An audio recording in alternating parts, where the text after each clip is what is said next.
Dans notre émission d'aujourd'hui, j'ai le plaisir d'accueillir celui qui est désormais pasteur au Centre Il est écrit de Montréal. Un chrétien enthousiaste, un homme plein d'énergie, qui a toujours le sourire aux lèvres et dont la bonne humeur est contagieuse. Pourtant, sa vie n'a pas été un long fleuve tranquille, loin de là. Et il a dû apprendre ce que signifie rebondir.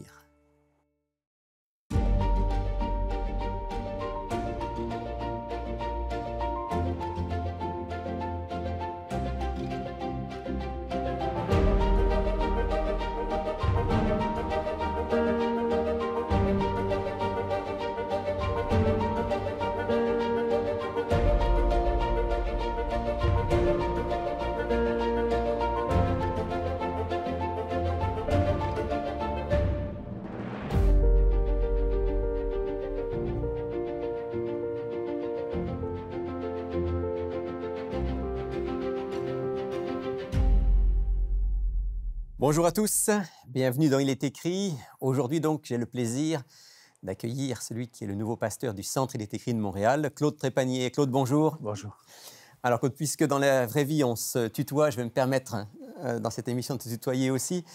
Et puisque tu vas être régulièrement au Centre Il est écrit à Montréal, puisqu'on va te voir de temps en temps dans l'émission, je pensais que ce serait intéressant que nos auditeurs te connaissent et puissent connaître un peu aussi ton histoire, qui est vraiment intéressante. Okay. Alors dis-nous un petit peu d'où tu viens d'abord. Moi, je suis né au monde à Granby. À l'âge de 7 ans, dans une famille de 10 enfants, à l'âge de 7 ans, je suis servant de messe à l'Église catholique, l'Église Notre-Dame sur la rue principale. C'est un peu mon premier job. On nous donne 10 cents pour servir une messe ordinaire, 25 cents pour une grand-messe.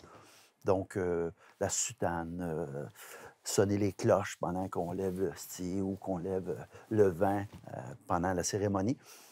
Et c'est là aussi que j'ai commencé à rencontrer les choses qui se rapportent à Dieu. Tu ne savais pas que tu serais pasteur un jour, mais déjà tu étais éveillé aux choses spirituelles. Oui, parce que ma mère n'allait pas à l'église parce qu'elle avait 2-3 jobs toujours. Elle travaillait constamment, mais elle avait sa Bible. Puis ma mère lisait sa Bible. Elle nous disait toujours, sans Dieu, on ne peut pas rien faire. Il faut vous remettre vos vies entre les mains de Dieu. Puis nous autres, on disait, oui, mais pourquoi tu nous dis toujours ces choses-là? Elle dit, là, je veux que vous alliez à l'église aussi. Mais là, on disait, toi, tu n'y vas pas à l'église. Mais moi, je n'ai pas le temps. Moi, il faut que je travaille. Vous autres, vous avez le temps. Allez à l'église, ça vous fait du bien. De fil en aiguille, on allait à l'église. Puis on s'habituait avec les choses qui ont rapport avec Dieu. Oui, et puis, dans ta famille, je crois qu'il y a eu quelqu'un qui, rapidement, lui, est devenu pasteur. C'est dans la famille de ma mère. Nous, on était 10 enfants. Puis dans la famille de ma mère, il y était 13 enfants. Ma mère était la troisième d'une famille de 13. Le plus vieux, à un moment donné, il est devenu pasteur. Bon, écoute, j'avais 8-9 ans, je suivais pas vraiment tout ce qui se passait, mais j'ai su qu'il se rassemblait dans un local près de chez moi. Puis là, j'ai su que mes cousins allaient là. Fait que sur les 13 enfants, je dirais sur le côté de ma mère, il y en avait à peu près 6 ou 7 qui fréquentaient cette église-là. Donc, il y était environ une centaine qui se réunissaient tous les dimanches matins. Puis je me suis dit, mes cousins sont là, pourquoi pas aller les voir? Puis à mon grand étonnement, on m'a demandé d'aller dans une classe par rapport à mon âge. Il y avait des classes, je dirais, là, de 3 ans à 7 ans, puis de 7 ans à 10 ans. Différentes tranches d'âge, oui. Exactement. Puis moi, je me ramasse dans une classe où, soudainement, avec des cousins que j'avais grandi avec eux autres aussi, puis qu'on se voyait dans le temps des fêtes et tout. Là, on parlait de Daniel dans Fosse aux Lions, on parlait de Shadrach, Meshach, Abednego, dans une fournaise. On disait, Daniel s'en est sorti, la gueule des lions était fermée. Et là, tantôt, on voit Goliath, qui est un grand géant, affrontant David, ce petit garçon avec une fronde. C'était intéressant, je trouvais. Les histoires bibliques, ça te fascinait en tant que jeune garçon? Oui, bien, ça me fascinait. Puis aussi, ça faisait changement parce qu'avant, j'allais à l'Église catholique. Il y avait tout un rituel. Je connaissais le rituel parce que j'y participais. J'étais même payé pour faire ça. Mais je me disais, pourquoi que j'aime aller à l'église de mon oncle, même si mes cousins sont là, ça dure 2 heures pareil. Puis à l'Église catholique, ça dure 42 minutes. Puis je me posais tout le temps la question, qu'est-ce qui fait que j'aime mieux aller là? Mais étant plus vieux, j'ai compris que, bon, c'est à cause des histoires de la Bible qu'on nous contait. Donc, la parole de Dieu devenait palpable. Ça devenait quelque chose qu'on pouvait avoir un accès. Puis ces choses-là qui arrivaient à eux, on nous disait qu'ils peuvent nous arriver à nous aussi. Donc, Tu dirais que c'est ta première expérience personnelle avec Dieu? oui, ben, écoutez, à l'âge de 8-9 ans, on me fait faire la prière de repentance, qu'ils appellent. Bon, on a 8-9 ans, on ne connaît pas grand-chose, mais on dit répète ce que je dis, puis là, tu répètes. Puis pendant que je répétais, en demandant à Dieu de me pardonner, puis de me prendre comme son enfant, soudainement, en dedans de moi, j'ai devenu comme toute triste. Je me suis mis à pleurer, puis là, je comprenais pas pourquoi je pleurais après avoir dit des choses comme Seigneur, prends ma vie. Puis, rendu un jour, un an et demi, 2 ans plus tard, je venais d'une famille de 10 enfants, donc 6 garçons, 4 filles. Tout le monde se chicanait, tout le monde se chamaillait. On était des rough and tough, un peu. Là. Les grosses familles, c'était des rough and tough. Puis, je me suis à l'école, j'étais en 4e année, on me pousse. Puis, au lieu de répliquer aussi vite que je le faisais dans le temps, je me suis mis à avoir le cœur gros. Puis là, je me suis dit, là, ça, c'est à cause de cette expérience-là que je file comme ça. Je ne serai plus jamais un tough comme j'étais avant. Puis j'étais déçu de ça. J'ai dit, cette expérience-là... Elle t'a rendu plus doux. Elle m'a rendu plus doux, c'est ça. J'en revenais pas de cette histoire-là. Pour un garçon, c'est presque... Oui, c'était pas trop... c'était pas trop le fun, oui. Claude, il faut qu'on avance rapidement. Oui. Tu arrives à l'âge adulte. Oui. Là, tu rencontres ta femme à l'église. Oui, bien, j'ai 18 ans.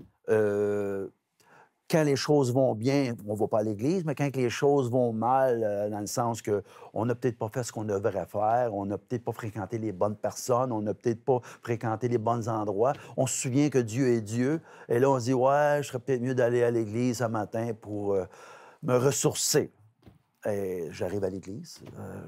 Au lieu d'être en haut avec les adultes, j'avais 18 ans. Je descends en bas où il y avait les classes. J'étais habitué d'aller dans les classes. Puis il y avait une classe pour les jeunes adultes qu'on parlait, de 16 à 20 ans. Et là, je rentre là, puis je vois une petite blonde assise là que je n'avais jamais vue de ma vie. Que tu trouves jolie. Que je trouve jolie. Puis finalement, je m'informe sur elle. Puis de fil en aiguille, bon, je l'ai connue, on s'est fréquentés. 5 ans plus tard, on s'est mariés. 5 ans plus tard, étant mariés, on s'est acheté une maison. On achète une maison, on avait déjà un enfant de 6 mois. Alors, moi, j'allais à l'église beaucoup plus régulièrement que j'y allais par le passé. Parce que tu voulais que ta famille soit une famille solide. Ben oui, puis je voulais qu'on soit une belle famille sous la bannière de Dieu, si on peut dire, là, avec une certaine crainte de Dieu, parce que je lisais beaucoup la parole de Dieu, moi, quand j'étais jeune, à un tel point que lorsque j'avais 16-17 ans, les gens me disaient tout le temps, tu devrais faire un psychologue, toi, plus tard. Toi, là, si tu ne sais pas quoi faire là, dans ta vie, là, fais un psychologue. Et je lui disais tout le temps, pourquoi vous dites ça? Bien, tu as des réflexions que les gens de ton âge n'ont pas. Mais je n'avais pas fait l'association avec le fait que je lisais les proverbes et les psaumes constamment. Moi, je me faisais même un devoir, les 5 psaumes, un proverbe. 5 psaumes, un proverbe. Puis quand je finissais les 31 proverbes, je finissais les 150 psaumes, puis je recommençais. Tu recommençais. Je recommençais. Et alors, votre famille, donc, avance, et puis là, tu reçois un jour une invitation qui a changé un petit peu ta vie. Bien, je venais d'acheter la maison. Il y avait encore du courrier qui arrivait à l'ancien propriétaire, qui, en fin de compte, était mon cousin. J'avais acheté la maison de mon cousin. Puis je prends le paquet de courrier, je m'en vais lui porter à lui.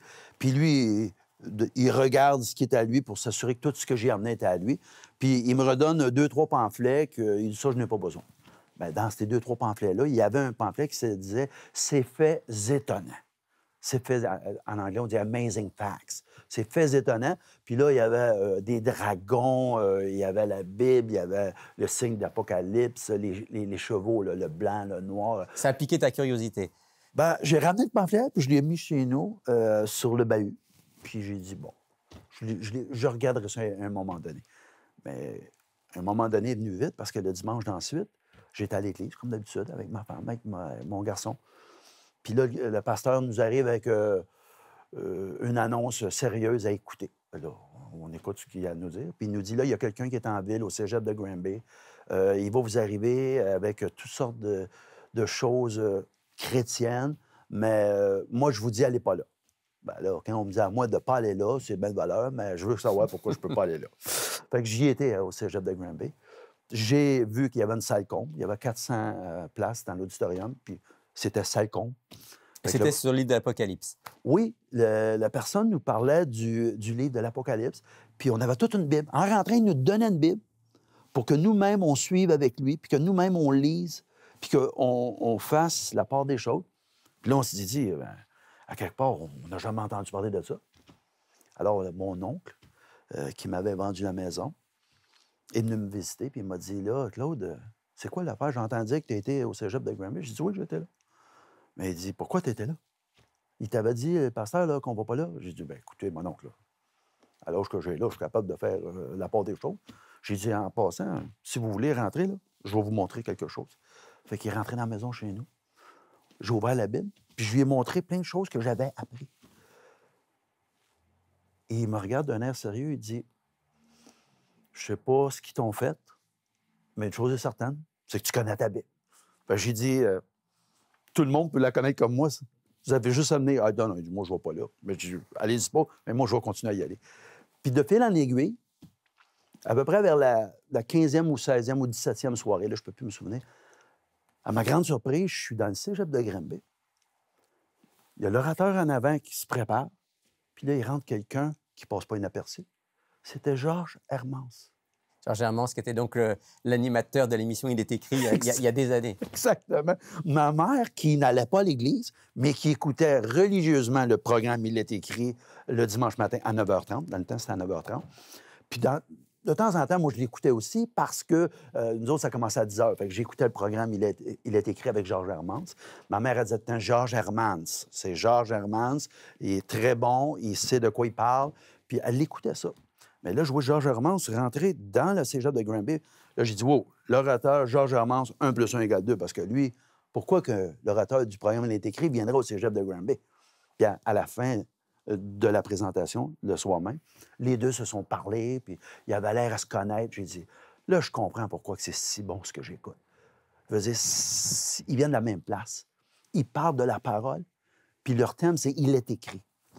J'étais fasciné par ça. Et cette année, donc, à une nouvelle étape, un nouvel engagement avec Dieu renouvelé.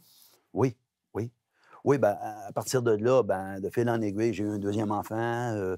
Ensuite de ça, ben, moi qui venais d'une famille de 10 enfants, j'avais eu 19 neveux et nièces avant même d'avoir mes 2 enfants.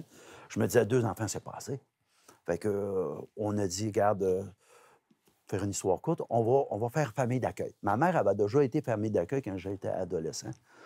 Puis ma femme avait grandi dans une famille d'accueil de l'âge de 4 ans à 14 ans. Fait que moi, je dis, écoute, on a le scénario parfait. On est des enfants de Dieu. On est là, on a un cœur pour donner. On a l'aide de l'Esprit Saint qui va nous aider. Elle vient d'une famille d'accueil. Moi, chez nous, on gardait des enfants en famille d'accueil. J'aime les enfants. Écoute, on s'embarque. Vous êtes devenu famille d'accueil et vous avez accueilli un bon nombre d'enfants. En 10 ans, je dis 10 ans parce qu'on a reçu un certificat nous remerciant d'avoir fait 10 années avec la DPJ. On gardait des enfants. On a commencé avec un moment donné avec 2. On était rendu à 3. En dernier, j'avais mes 2 garçons plus 5. On était à 7 enfants. Fait que la maison, il a fallu qu'on la change plusieurs fois. Fait que, écoute, on faisait, je crois, un travail merveilleux parce que les gens nous disaient, c'est extraordinaire ce que vous faites. Et les enfants que vous avez pu avoir avec vous en ont certainement bénéficié. Jusque-là, l'histoire paraît uniquement une belle histoire. Effectivement. Et puis là, il y a quelque chose qui se passe qui était... Bien, j'ai dit, on était 10 ans, là. On était 10 ans à faire ça. Puis à un moment donné, ben moi, je ne le savais pas. Gaëtane, la mère de mes enfants, elle avait été en famille d'accueil, comme je l'ai dit tantôt. Puis à un moment donné, c'est venu la chercher parce qu'elle les voyait grandir, évoluer. Écoute, on emmenait ces enfants-là en Floride, à Walt Disney. Nous autres, là, on ne les faisait pas garder. Là, ils étaient comme nos enfants. Ma fille, je dis ma fille parce que c'est encore ma fille, on ne l'a pas adoptée parce qu'on ne peut pas adopter les enfants. Mais ma fille, elle allait à l'école privée, à la même place que mes garçons à moi. Fait qu'elle, elle sentait qu'elle faisait partie de la famille. Mais pour Gaëtan, c'était trop dur. C'était trop dur parce que elle voyait qu'il recevait quelque chose qu'elle n'avait jamais reçu. Puis elle voyait que souvent, il était ingrat, puis il n'était pas reconnaissant. Puis j'essayais de lui dire que des enfants, c'est comme ça. Non, nos enfants, ils sont plus redevables envers nous et ils sont plus reconnaissants. J'ai dit, parce que toi, tu vois ça. Mais j'ai dit, puis là, écoute, le fil en aiguille, on chicanait tous les jours. On n'en manquait pas une. Fait qu'à l'âge de 46 ans, moi, je lui ai dit, bon, ben là, regarde, moi, j'endurerai pas ça. J'ai 46 ans. Je ne passerai pas ma vie à m'ostiner avec ma femme. Là. On va arrêter ça là. Puis là, j'ai fait ce que j'aurais pas dû faire. J'ai fait que je me suis comparé à David. Je lisais beaucoup les psaumes, je connaissais David. Je lisais beaucoup la Bible, je connaissais David. Je disais avec David avait fait une mauvaise décision. Et Dieu l'a toujours aimé malgré ça. Fait que j'ai dit quand même que je prends la décision de me séparer, parce que je savais que ce que Dieu a uni, on ne doit pas le séparer. Ça, je le savais. Mais je me disais, si David le fait, puis Dieu l'aimait pareil, même si je le fais, Dieu va m'aimer pareil. Et vous savez quoi? Il m'aimait pareil. Mais David avait eu des conséquences et je devais avoir des conséquences. Donc, j'ai été 3 ans parti. Quand tu dis parti, tu veux dire parti non seulement de la famille, mais aussi parti de ton Église? Oui, j'avais écrit à mon Église comme de quoi que je ne serais plus membre de l'Église adventiste, de prier pour moi. Je faisais partie du comité exécutif de la Fédération des Églises adventistes au Québec. Je leur ai écrit une lettre aussi pour leur dire que de retirer mon membership, si on veut. Puis j'ai appelé l'Union, puis je leur ai envoyé une lettre au Canada pour leur dire que j'étais plus pour être membre, mais de prier pour moi aussi. Puis j'allais à l'église une fois par 3 mois, 4 mois. J'étais plus membre. Les gens étaient attristés de ça. Mais là-dedans, j'avais 2 fils. Les autres enfants en famille d'accueil ont retourné là où ils ont été. Là où ils venaient, dans une autre famille d'accueil, en fin de compte. Puis, mais mon plus jeune avait 20 ans. Mon fils le plus jeune avait 20 ans. Puis moi, je pensais qu'il rendu à 20 ans, le plus jeune, l'autre à 22 ans. J'avais fait tout ce que j'avais à faire, puis que là, aujourd'hui, il était des adultes, puis mais ça ne fonctionne pas comme ça. Mon fils, ça a été vraiment dur pour lui. Celui qui avait 20 ans, il a dit, si mon père est capable de faire ça, après tout ce qu'il nous a enseigné, ben moi aussi, je peux faire ce que je veux. Fait que lui qui buvait pas, lui qui fumait pas, lui qui avait jamais pris de drogue, lui qui était un sportif, s'est mis à tout faire autre que ce qu'il faisait avant. Comment tu as vécu ça? Parce que là, tu ne pouvais pas ne pas voir qu'il y avait un lien de cause à effet entre ce que tu vivais et ce que lui vivait. Exactement, mais j'avais de quoi qui me rappelait que je voulais me comparer à David, mais David, personne ne veut avoir le genre de vie qu'il a eu après avoir fait ce qu'il a fait. On connaît très bien que son fils a violé sa fille, son autre fils a tué son fils parce qu'il avait violé sa fille. David, là-dedans, a perdu beaucoup. Son fils a couché avec les femmes de David. Fait que là, à un moment donné, j'étais au bout de mes peines. Je voyais mon fils dépérir, s'en aller à nulle part. Je me suis dit, hey, on va le ramasser dans un fossé, un moment donné. Là, j'ai dit, j'étais seul dans ma maison. Je pensais à tout ce que j'avais fait, puis ce que je n'avais pas fait. Puis là où j'étais rendu, toujours en pensant à David, puis je me souviens, j'étais dans la maison seul chez moi, et j'ai crié à Dieu. J'ai crié, quand je dis littéralement, j'ai crié à Dieu. J'ai dit, j'ai pas tué personne. Et Dieu m'a répondu comme il le fait toujours. Une petite voix. Dans ma tête, ça le dit, non, tu n'as pas tué personne. Et à partir de là, je me suis repris en main, puis j'ai dit, c'est vrai que je n'ai pas tué personne. Dieu me le confirme, mais les conséquences, ils vont être là pareil. Alors, j'ai tout arrêté les activités que je faisais pour me concentrer sur mon fils qui était en train de se perdre, sur mon autre fils, que lui avait été à l'université pendant que tout ça se passait, donc il n'était pas trop affecté, mais il l'avait été pareil. Vous savez, on essaie de penser que tout va bien quand tout va mal, hein, pour essayer de justifier un peu ce qu'on fait. Mais pour faire une histoire courte, à l'âge de 50 ans, j'ai pris ma retraite. Là, ça, c'était ton retour vers Dieu. Oui. J'ai dit au Seigneur, moi, je reviens à toi, 100 J'ai fini de faire ce que j'avais à faire. Moi, à cette heure de ma vie, je la reconsacre à toi. Puis, c'était pas facile, là. Je ne vous dis pas que c'est facile. Mais j'avais un avantage que beaucoup de monde n'ont pas. C'est que moi, je retournais toujours à la parole de Dieu. Parce que pour moi, la parole de Dieu, c'est la parole de Dieu. Donc, c'est Dieu qui me parle. Toutes les places que je lis, c'est Dieu qui me parle. Puis la parole me dit, ces choses ont été écrites pour vous. Votre instruction. Pour votre instruction, à vous qui êtes parvenus à la fin des temps. Donc, je savais très bien que quand je rouvrais le livre, c'est que Dieu me conseillait. Puis je me suis levé un matin en lisant Lamentation, chapitre 3. Alors, on pourrait lire ce texte parce que c'est un texte qui a été fondamental dans ton retour vers Oui. Dieu pour rebondir en quelque sorte, redémarrer. Si tu veux nous lire ce texte, livre des Lamentations de Jérémie, à une époque où tu te lamentais justement. Oui, bien, je me lamentais.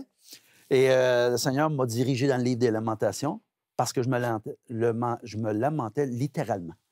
Je savais que j'avais mal agi, je savais que j'avais mal fait. Les conséquences et les dividendes étaient là. J'avais perdu toute crédibilité. Les gens avaient été déçus par ma façon d'avoir agi.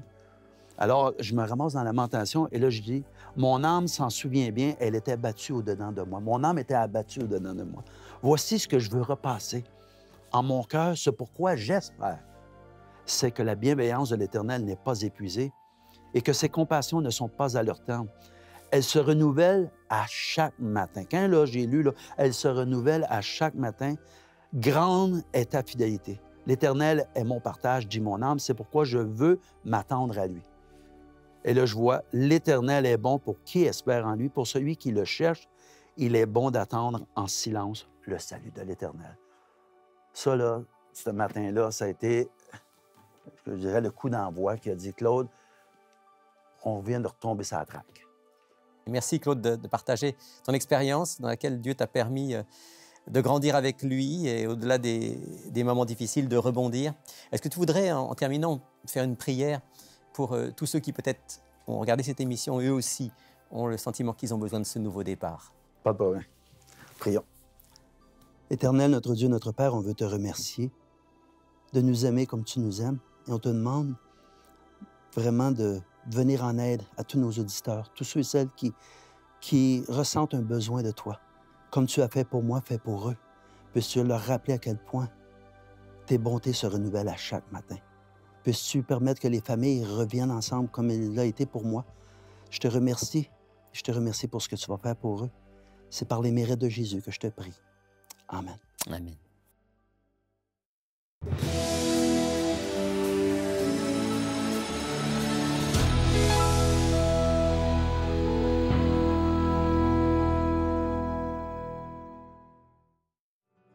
Que chacun donne comme il l'a résolu en son cœur, sans tristesse ni contrainte, car Dieu aime celui qui donne avec joie.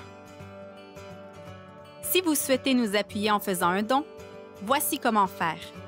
Par téléphone, 514-729-3515, par Internet, www.ilétécrit.tv. Merci pour votre générosité. Saviez-vous que la Bible est un livre qui a traversé les millénaires et qui a été préservé d'une manière extraordinaire? Elle est traduite en 2200 langues à travers le monde. Peut-être que Dieu a quelque chose à nous dire à travers ce livre. À l'époque où nous vivons, il est peut-être temps de la lire. Il est écrit vous offre un outil simple et gratuit pour découvrir la Bible. Le cours biblique Découverte. 26 leçons qui pourraient changer votre vie et surtout vous remplir d'espérance. Contactez-nous. Bonjour France. Bonjour Rémi. Bonjour Sylvain. Bonjour. France, aujourd'hui, on a le plaisir d'offrir un livret gratuit à nos auditeurs. Oui, nos auditeurs aiment ça, des livrets gratuits. C'est tout simplement le titre Rebondir, un petit livret qui nous raconte l'histoire de David et du prophète Élie. Donc, David, de Claude nous a beaucoup Deux parlé. personnages bibliques. Oui, deux personnages bibliques. Claude en a fait référence aussi que David, le grand roi d'Israël, qui a eu des beaux moments de gloire, que lui aussi a connu, bien sûr, un moment de faiblesse. Il s'est éloigné de Dieu un peu. Puis bon, il a su rebondir avec un cœur humble. Puis Dieu, il nous relève. Il ne veut pas qu'on reste en bas. Donc, puis l'histoire d'Élie, bien sûr, qui a connu toute une belle épopée avec Dieu sur le mont Carmel devant 450 prophètes de Baal. Que quand sa vie est en danger, bien sûr, lui aussi, il a eu un moment difficile, mais il a rebondi. Alors, on lit à travers tout ça que ça peut nous arriver à nous aussi et qu'il faut rebondir, qu'il ne faut pas rester là, mais avec Dieu, tout est possible. Avec Dieu, il est toujours possible de redémarrer. Voilà, voilà. Rebondir. Rebondir, tout simplement, c'est gratuit, il faut en profiter. C'est le titre De de ce belles petit histoires. livret que nos auditeurs peuvent nous commander. Ouais. Puis Sylvain, toi, tu voulais remercier nos auditeurs pour quelque chose Oui. d'important. Oui, bien, c'est ça. Aujourd'hui, j'aimerais remercier nos auditeurs, nos auditrices pour leur encouragement et leur don, finalement. Soutien financier. Soutien financier. Puis j'aimerais rappeler à tout le monde, blague à part, que, bon, finalement, l'argent ne va pas dans tes poches. C'est vrai, je ne me suis pas enrichi grâce à Il est Non, écrit. non, c'est ça. Puis, à quelque part, je suis très reconnaissant aussi envers Dieu pour ces dons-là parce qu'on peut les utiliser. Évidemment, ici, comme vous savez, on a un studio à Montréal maintenant.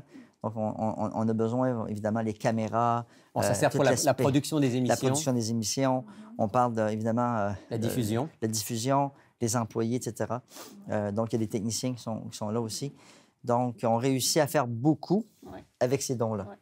Maintenant, On fait beaucoup avec peu. Oui, c'est ça, exact. Mais Voilà. le peu, c'est beaucoup. Oui. Oui. Et maintenant, comment les gens peuvent nous aider? C'est ça la question. Mais j'aimerais, France, que tu parles un petit peu par rapport à ceux qui sont plus loin. Oui, bien en fait, c'est ça, c'est important les dons parce que l'émission, ça fait plus de 30 ans déjà quand même que l'émission existe et ça a changé beaucoup de vies. Puis, on a des gens qui sont vraiment en région éloignée, isolée, que c'est leur nourriture hebdomadaire, où ils apprennent, où ils comprennent de plus en plus de choses en écoutant Il est écrit. Donc, c'est vraiment dans le but d'évangéliser, de faire connaître Dieu aux gens, puis ça fonctionne bien. Et Sylvain, si quelqu'un veut soutenir notre émission financièrement, comment est-ce qu'on peut le faire? Bien, rapidement, premièrement, bien sûr, ils peuvent communiquer avec nos secrétaires.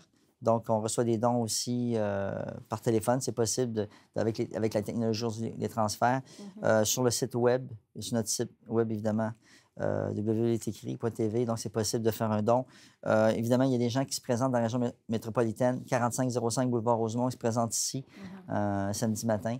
Ils veulent faire un don, c'est possible. Je me rappelle, évidemment, d'ouvrir des cours bibliques découvertes par correspondance. Et oui, un chèque dedans qui était donné pour l'œuvre. Ouais. Pour soutenir l'œuvre, c'est ça. Des fois, c'est 5 des fois, c'est 20 des fois, c'est 100 mais peu importe le montant, tout cet argent-là, mis ensemble, peut servir à développer. Absolument. Voilà, merci à tous les deux. Alors, on ne vous parle pas souvent de finances, vous le reconnaîtrez si vous connaissez notre émission. Aujourd'hui, on s'est permis d'en parler un peu pour vous remercier de votre soutien financier. Puis si vous voulez notre livret gratuit, voici comment l'obtenir. Pour effectuer votre commande, écrivez-nous à Il est écrit, casier postal 99, succursale Rosemont, Montréal, Québec, H1X3B6. Vous pouvez également passer votre commande sur le web à iletécrit.tv ou par téléphone au 514-729-3515 dans la région de Montréal et sans frais au 1-866-729-3515 pour l'extérieur de Montréal. C'est la fin de cette émission. Merci beaucoup de nous avoir suivis. Je vous retrouve avec plaisir la semaine prochaine. Mais d'ici là, souvenez-vous, il est écrit « L'homme ne vivra pas de pain seulement, mais de toute parole qui sort de la bouche de Dieu. »